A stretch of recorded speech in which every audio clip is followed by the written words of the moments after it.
Bem-vindo ao canal Escatológico. O tema desse vídeo é um enigma para muitas pessoas, porque a maioria desconhece o que está acontecendo ao seu redor. Solta a vinheta.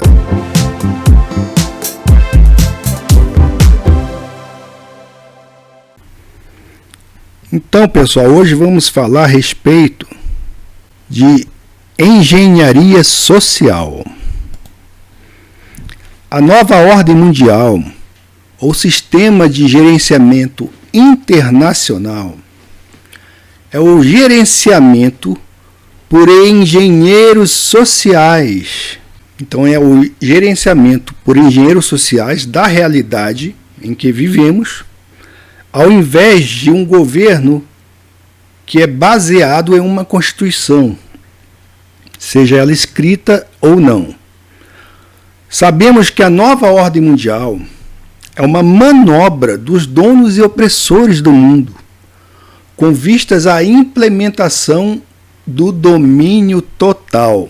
Como você será afetado por esse sistema administrativo depende do que os engenheiros sociais decidirem que o sistema deva fazer ou requerer de você. Então, o objetivo mais importante desse estado que eles dizem regenerado, mas é o que eu afirmo que é degenerado, é a substituição de direitos por deveres, para subordinar as considerações pessoais, o indivíduo, pelo coletivismo, pelas considerações sociais. É por isso que eu sempre digo o seguinte: não é o capitalismo que se opõe ao socialismo ou ao comunismo, mas sim o individualismo. O que eles desejam com todo esse plano, tudo isso que está ocorrendo? É dobrar o indivíduo, fazer com que os indivíduos sejam aniquilados em sua vontade. Por isso, o socialismo e sua ideologia nefasta é muito aprazível como ponto de partida e o meio de implementação das diretrizes de uma nova ordem mundial. Os engenheiros sociais e os gestores de sistemas, eles se consideram cientistas, sabia? Que aplicam o método científico de controle comportamental de grupo. Então, eles dão muito valor, a que o indivíduo ele submeta as suas considerações ao grupo, mesmo que as suas considerações e ideias sejam superiores, sejam mais inteligentes e lógicas do que as considerações de um grupo. Portanto, o seu comportamento e seus relacionamentos são considerados objeto de investigação e de controle por aqueles que chamam a si mesmos de cientistas sociais. Então, eu tenho certeza aí que todo mundo tem no seu celular o Instagram, o Facebook, até mesmo aqui o YouTube. E com certeza, é claro, eles analisam o gosto das pessoas, certo?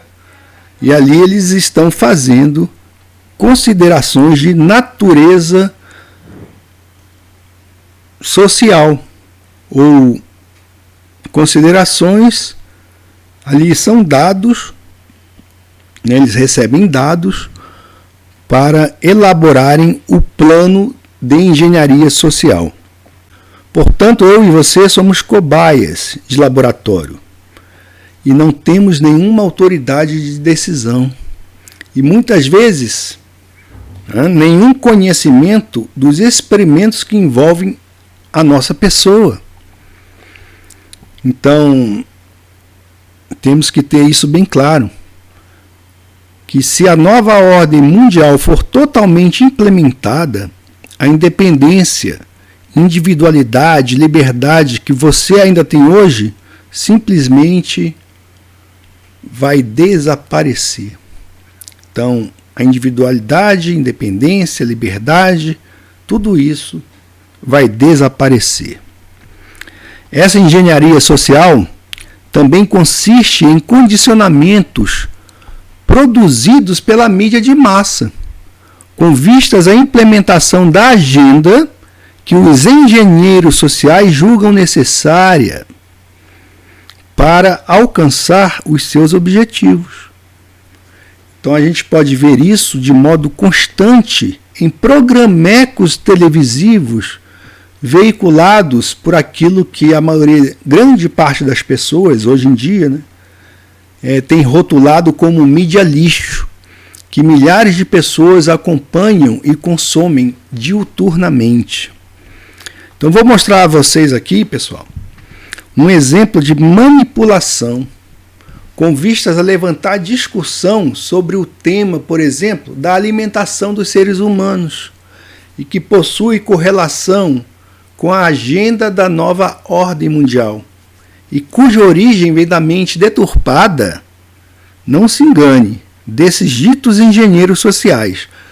Então os donos do mundo, eles patrocinam, eles têm muito dinheiro, né? Então eles patrocinam esse tipo de programas que mostram essas coisas ridículas, né? Então vou mostrar aqui para vocês, ok?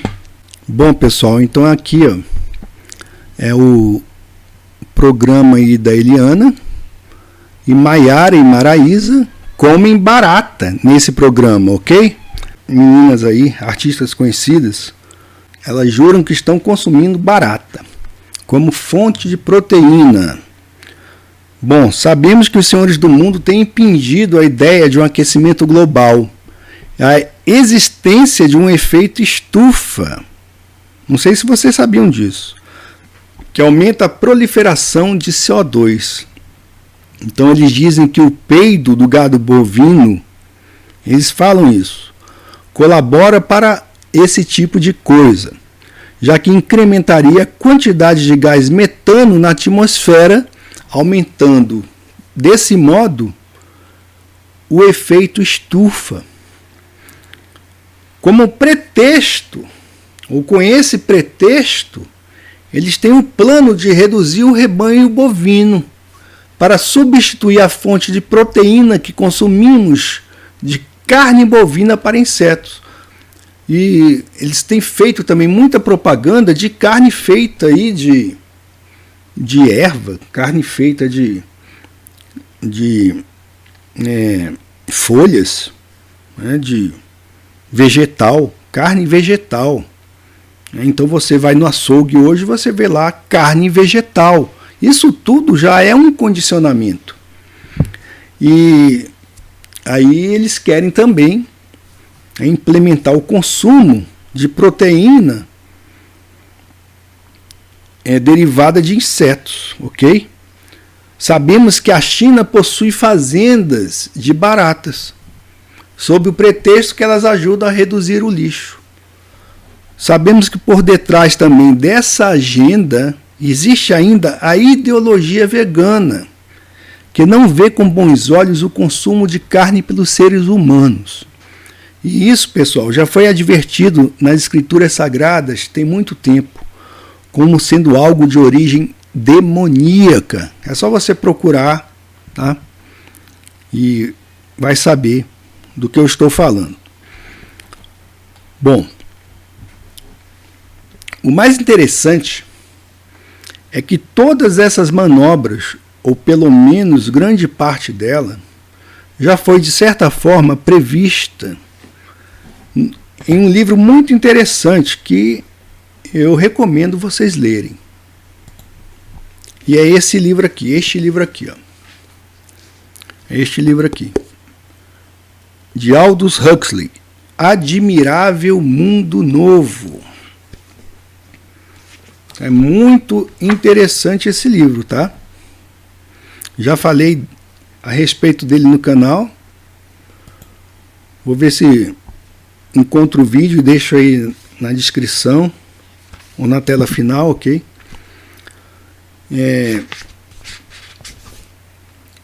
Agora é interessante como é que Aldous Huxley,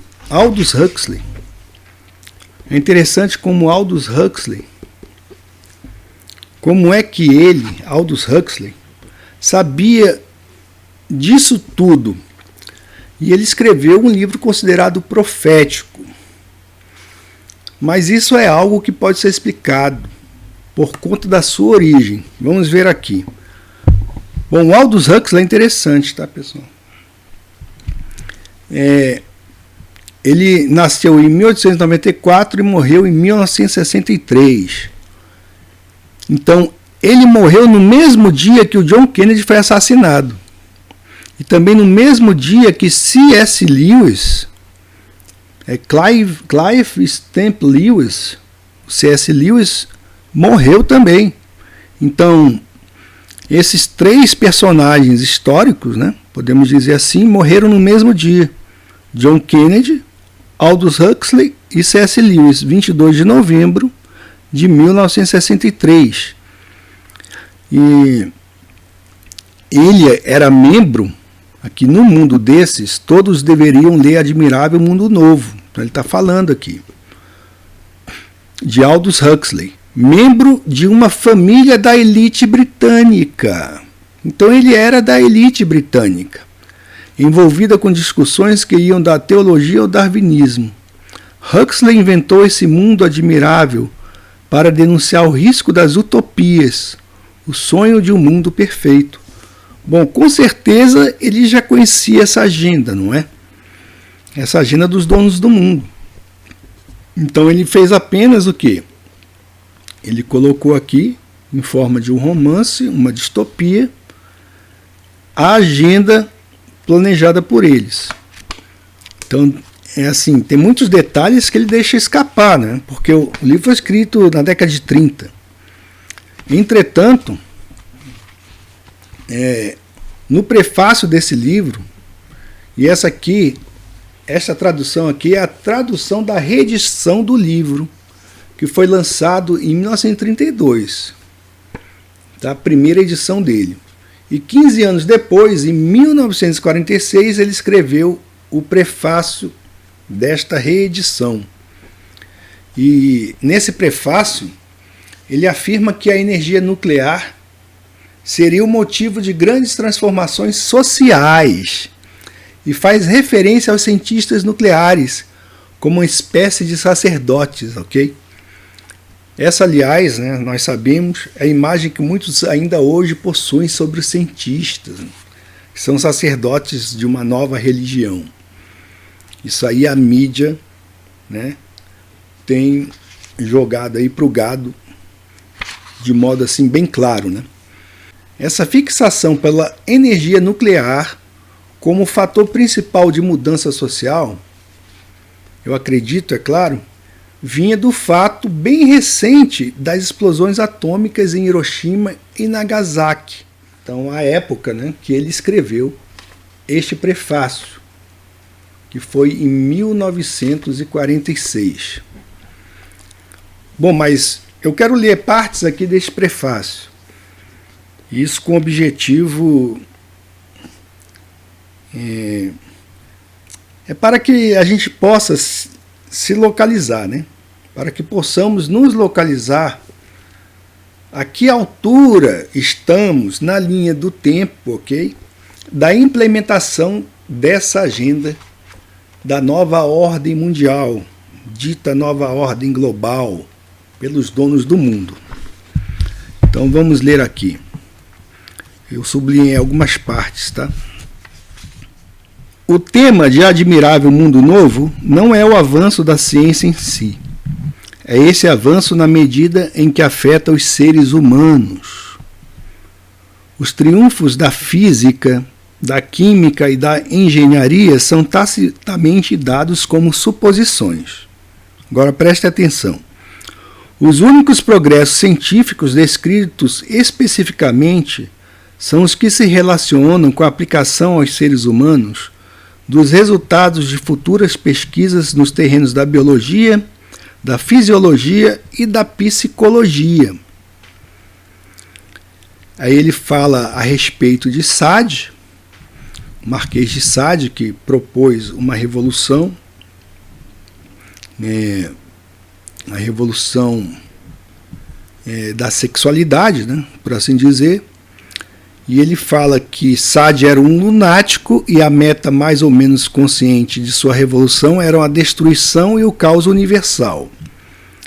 Ele diz que os homens que governam o admirável mundo novo podem não ser sãos de espírito, no sentido absoluto da expressão, mas não são loucos.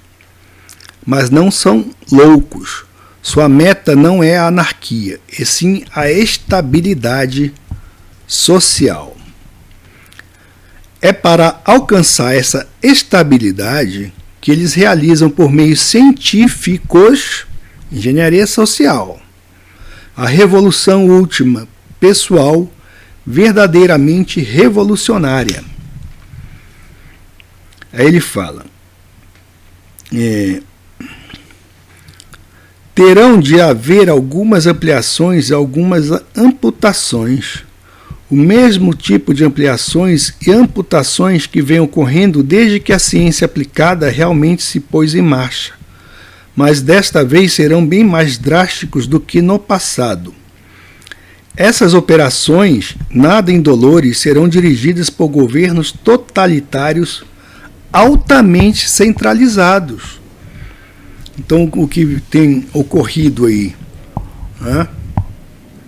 Então, vimos aí que por trás da atual revolução que está ocorrendo, existe um forte governo oriundo lá da China, correto? Ele fala o seguinte, uma coisa que ele fala aqui: é provável que todos os governos do mundo venham a ser quase completamente totalitários, mesmo antes da utilização da energia nuclear. Então, a energia nuclear está lá, ó, bem recente na cabeça do cara, né? Mas ele não contava com outro tipo de revolução, que é a revolução cibernética, correto? Aí ele diz o seguinte: só um movimento popular em grande escala, pela descentralização e iniciativa local, poderá deter a atual tendência para o estatismo. Atualmente não existe nenhum sinal de que venha a ocorrer tal movimento. Então ele fala: um Estado totalitário verdadeiramente eficiente seria aquele em que os chefes políticos prestem atenção.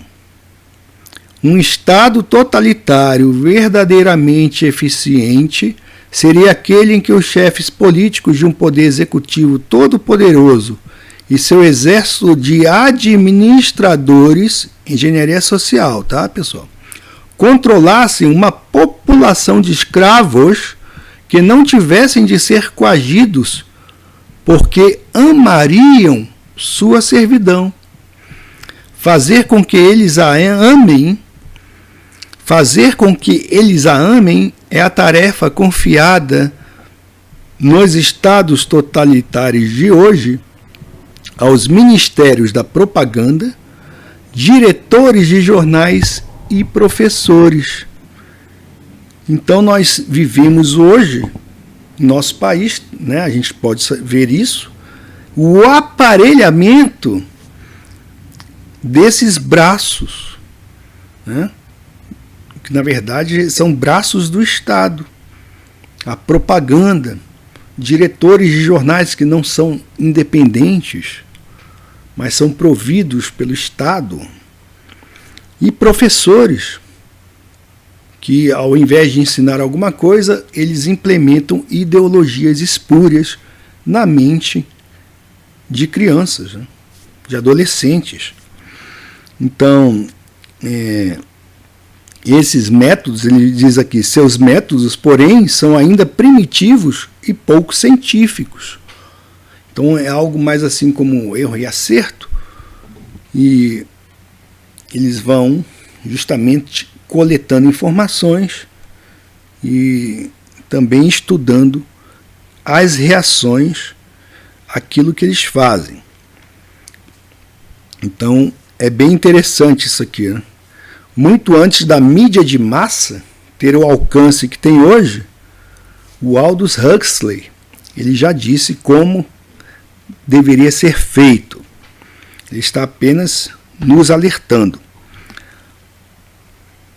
A afirmação jactanciosa dos antigos jesuítas de que se lhes fosse dado educar a criança, se responsabilizariam pelas opiniões religiosas do homem.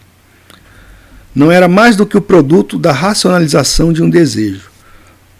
Bom, aqui ele fala a respeito dos jesuítas, né?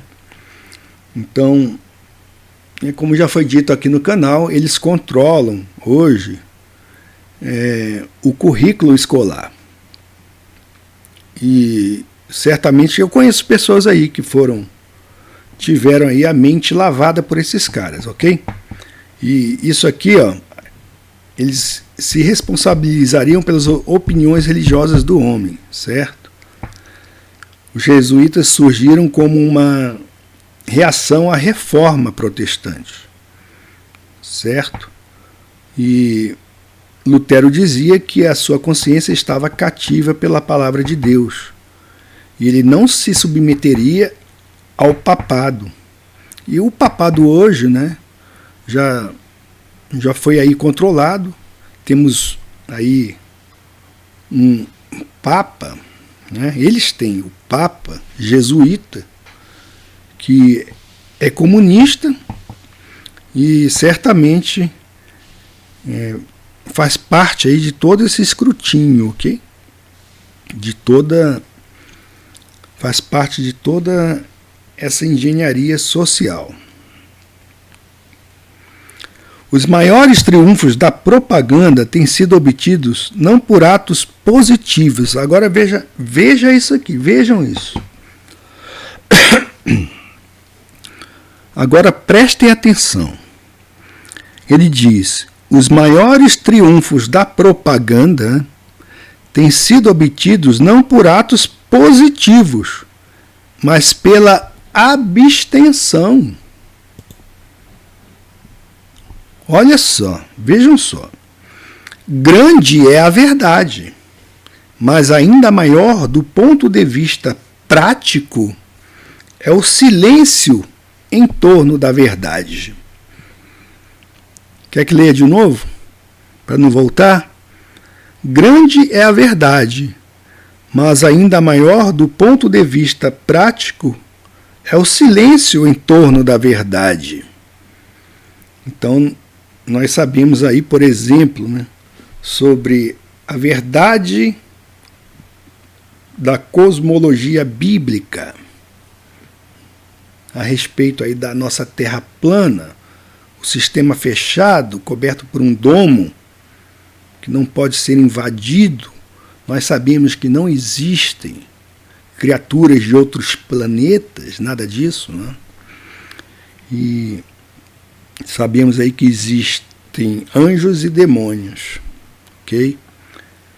E existe uma luta, uma guerra espiritual, mas dizer que seres extraterrestres moldaram a nossa cultura, né, do jeito aí que eles afirmam, é uma grande bobagem.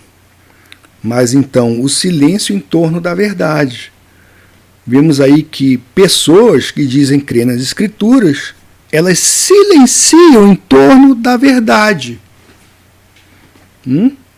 A omissão, por medo de ser taxado de alguma coisa, né? Medo dos homens, não querem agradar a Deus, então eles agradam aos homens. Simplesmente eles silenciam em torno da verdade. Isso é uma prática maçônica, tá? Então vejam só, ele continua: pela simples abstenção de mencionar certos assuntos.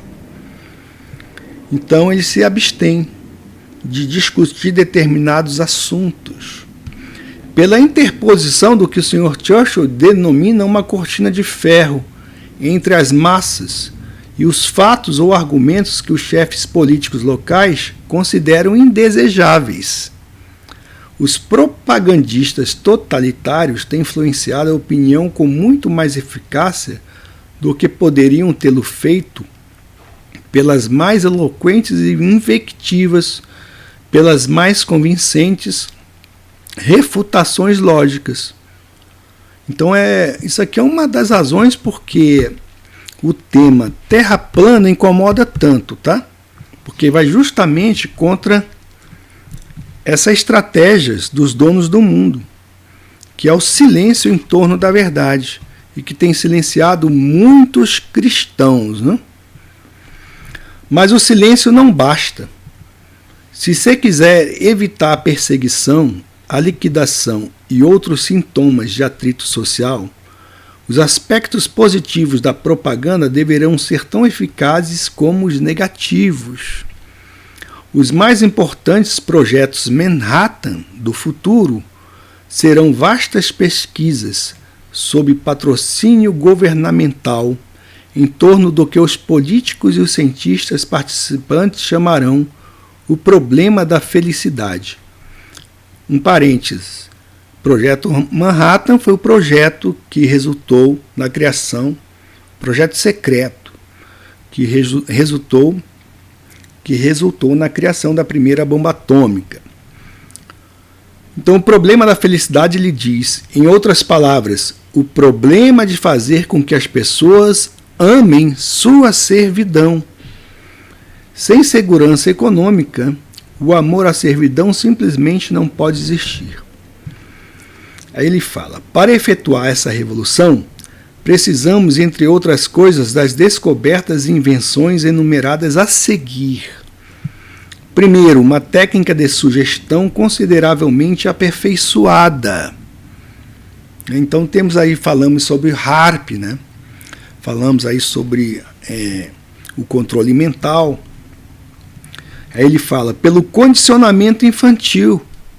Então, desde pequenininho, então já vai ensinar aí para as crianças o evolucionismo, vai ensinar para elas que elas estão boiando aí sem propósito, numa bola molhada giratória que surgiu aí do nada, né? Por ela mesma. O nada criou nada, que surgiu, e ela evoluiu, cresceu, virou um macaquinho adestrado, certo? Aí ele fala, pelo condicionamento infantil e mais tarde com auxílio de drogas, como a escopolamina. Segundo, uma ciência das diferenças humanas completamente desenvolvida, que permita aos administradores encaminhar qualquer indivíduo ao seu devido lugar na hierarquia social e econômica. Terceiro, uma vez que a realidade, por mais utópica que seja, é algo de que as pessoas precisam tirar férias com bastante frequência, um substituto para o álcool e os outros narcóticos, que seja ao mesmo tempo menos nocivo e mais prazeroso que o gin ou a heroína. Seria isso aí a realidade aumentada? Hoje em dia? Mais eficaz do que as drogas? E quarto, mas este seria um projeto a longo prazo, que demandaria gerações de controle totalitário para ser levado a bom termo. Um sistema infalível de eugenia, destinado a padronizar o produto humano, facilitando assim a tarefa dos administradores. Então, é isso, pessoal. Ele fala que para isso que estamos aí caminhando, né, para essa realidade. E há outros temas a desenvolver, mas talvez não baixe apenas em um vídeo, não caiba. Então, deixem aí nos comentários o que vocês acham disso e em que ponto estamos, né, dessa linha do tempo para a implementação da nova ordem mundial vinculada à manipulação da engenharia social. Fica a dica.